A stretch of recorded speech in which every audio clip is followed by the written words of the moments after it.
I'm going to talk about Bad Bunny's Super Bowl halftime show, but not in a way that you've probably heard it talked about before.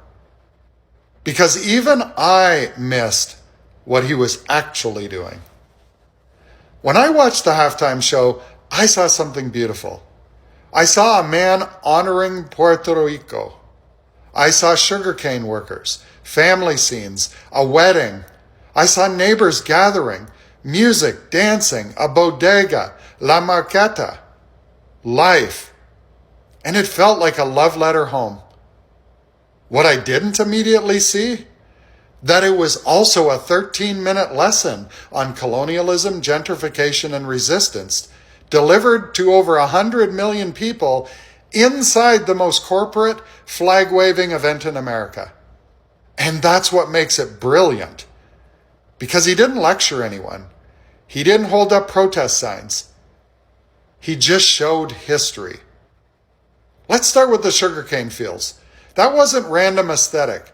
Sugarcane built wealth for America from across the Caribbean, through slavery, then through brutal industrial labor that replaced chains with machinery but kept exploitation intact.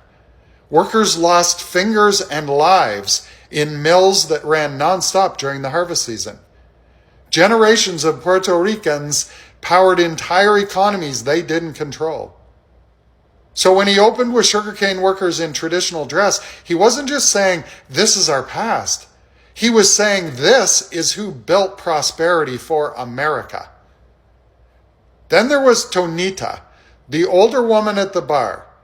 Midway through the set, Bad Bunny stops at a bar and takes a shot from a grinning older woman, Maria Antonia Tonita K. I didn't realize it, but she operates an establishment called the Caribbean Social Club in Brooklyn, New York. Most people saw it as a cute cameo, but she represents something bigger. Her club has stood for decades in a neighborhood that has been aggressively gentrified.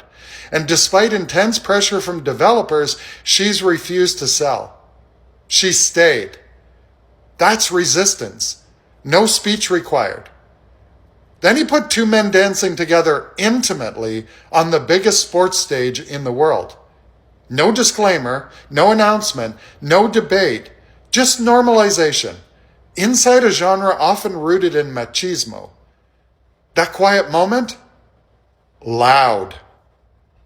Then there's the blackout imagery, climbing electric poles, flickering lights. That references the catastrophic power failures after Hurricane Maria, when everyday Puerto Ricans literally risked their lives by climbing poles to restore electricity because systems failed them.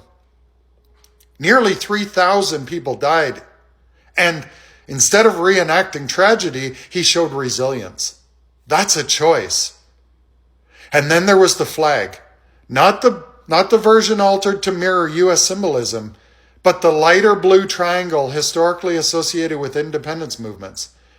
For years, Puerto Ricans could be imprisoned for displaying their own flag under something called the gag law. So when he holds that very flag up on the biggest stage in America, that's not decoration, that's memory. Then he closes with something deceptively simple. God bless America. And instead of meaning one country, he lists all the countries across the hemisphere. Performers parade out carrying country flags. Argentina, Uruguay, Paraguay, Venezuela, Cuba, Mexico, Canada. Because America isn't just the United States. It's a continent. That one moment reframed every Latino immigrant, not as someone arriving in America, but as someone who is already in it.